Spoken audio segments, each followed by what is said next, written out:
वन्य जीव संख्या आकलन की तैयारी पूर्ण हो चुकी है। तो विशाख पूर्णिमा पर कल से वन्य जीव संख्या आकलन होगा।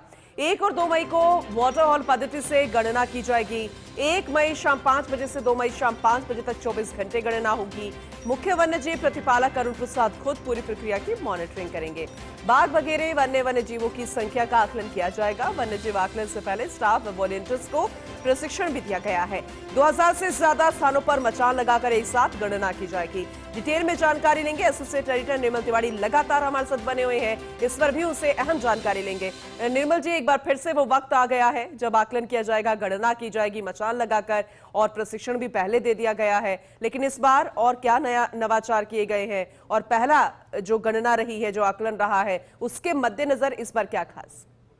देखिए, इस बार ज्यादा वैज्ञानिक पद्धति को इसमें अपनाने की कोशिश की गई है, क्योंकि वैसे भी अरुण प्रसाद जो मुख्य वन्यजीव प्रतिपालक है, जब से वो इस मोर्चे पर आए, निश्चित तौर पर उन्होंने नवाचार किए, और नवाचार बहुत ही सुखद भी रहे। और आगे भविष्य में जो इस तरह के आंकड़े निकल करके आएंगे, उनको बहुत सारी योजनाओं के अंदर उनको शामिल किया जाएगा। खास बात यह कि वैशाख पूर्णिमा का दिन इसलिए कि धवल चांदनी होती है, उसके अंदर वाइल्ड लाइफ को दूर से ही आते देखा जा सकता है, उसकी सटीक गणना की जा सकती है। तो कल शाम को, अच्छा, इस बार परंपरा ये भी बदली है, पहले सुबह 8 बजे से दूसरे दिन सुबह 8 बजे तक होता था, लेकिन इस बार चूंकि भीषण गर्मी ज्यादा है, डिहाइड्रेट ना हो जो पूरी टीमें लगी हुई, क्योंकि उसमें महिला शक्ति भी देखने को मिलेगी, जो महिला वॉलंटियर्स हैं, जो महिला जो वन कर्मी है, वो भी उसमें देखने को मिलेंगे मचान के ऊपर। तो इसको उठा करके शाम 5 बजे से सुबह 5 बजे, अगले दिन सुबह 5 बजे, 2 मई के शाम को 5 बजे तक होगी, 24 घंटे के अंदर। इसमें वाटर होल पद्धति से इसको किया जाता है। अगर जयपुर की बात करें तो यहाँ पर डीसीएफ वाइल्ड लाइफ विजय, पाल सिंह, देवेंद्र सिंह राठौर, शुभम, इधर चेतन सिंह शेखावत, तमाम जो टीम है वो मौजूद है। इन्होंने मचान तैयार कर ली है। मचान के अंदर कौन कौन वॉलंटियर्स बैठेगा, उनकी ट्रेनिंग हो चुकी है। वन कर्मी कौन कौन बैठेंगे, उनकी ट्रेनिंग हो चुकी है। साथ ही साथ दवाओं का वितरण, क्योंकि कोई डिहाइड्रेट होता है, ऐसे कैसे किया जाएगा, कोई नेचर कॉल हो तो उस नेचर कॉल के लिए कैसे वहां पर उनको सुविधा वहां पर उसको दी जाएगी।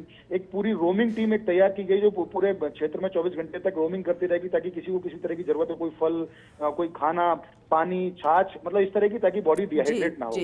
और साथ ही साथ प्रशिक्षण में ये भी बताया, क्योंकि कोई भी रेप्टाइल वहां भी पेड़ पर चढ़ सकता है, और खासकर बाघ वगैरह ये भी पेड़ पर चढ़ते हैं, तो इनको देखना, इस बात पे अपने आप को सुरक्षित भी रखना है, क्योंकि आपको वन और वन्यजीव संरक्षण का काम तो करना है, लेकिन खुद को सुरक्षित रखते हुए। और अच्छी बात यह है, इस बार 17 प्रकार के मांसाहारी जो हैं, जिसमें बाघ भी है, उसमें लेपर्ड भी है, जिसमें हाइना भी है, दूसरे जो वाइल्ड लाइफ है वो भी उसमें है। तो 17 तरह के तो कॉर्निवोर्स, उनकी इसमें संख्या का आकलन होगा। 10 तरह के हर्बीवोर्स, जिसमें चीतल है, सांबर, नीलगाय, चिंकारा आदि, इनका भी इसमें इस बार एस्टिमेशन होगा। 8 प्रमुख जो पक्षी प्रजातियां, जिसमें गोडावण, सारस, गिद्ध वगैरह हैं, उनका इसमें आकलन होगा। और 3 प्रजातियों के सरीसृप यानी रेप्टाइल्स जो हैं, उनका आकलन इसमें किया जाएगा।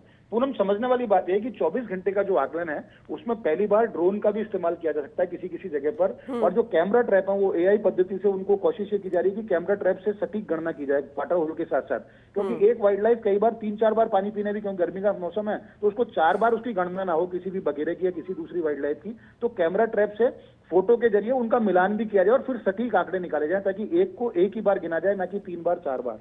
तो इस बार पूरी टीम को इस मामले में प्रशिक्षित किया है, और 15 मई तक जब आंकड़े आ जाएंगे, तो उसके बाद जो आंकड़े आएंगे, उससे भविष्य में किस तरह से प्रिवेस एनहेंसमेंट का काम करना है, ग्रासलैंड डेवलपमेंट का काम करना है, हैबिटेट इंप्रूवमेंट का काम करना है, और वाइल्ड लाइफ और ह्यूमन का कॉन्फ्लिक्ट ना हो, उसको कैसे रोका जा सकता है। तो माइग्रेटरी रूट किस तरफ से जाते हैं, कहां से वाइल्ड लाइफ आती है, कैसे 24 घंटे का उसका लाइफ साइकिल रहता है, वो तमाम देख करके योजना में उसको शामिल किया जाएगा। तो निश्चित तौर पर अच्छी पहल है। इसके लिए अरुण प्रसाद और उनकी पूरी टीम को बहुत बहुत बधाई भी, और जिस तरह से काम कर रहे हैं, उम्मीद है कि ये वन्यजीव गणना जो संख्या का आकलन है सफल रहेगा, और इसके बाद जो योजनाएं आएंगी वो वन और वन्यजीव संरक्षण में और ज्यादा कारगर सिद्ध होंगी। चलिए, ठीक है, आगे भी अपडेट हम आपसे लेते रहेंगे इससे जुड़ी। फिलहाल बहुत शुक्रिया विस्तृत रूप से इस जानकारी के लिए।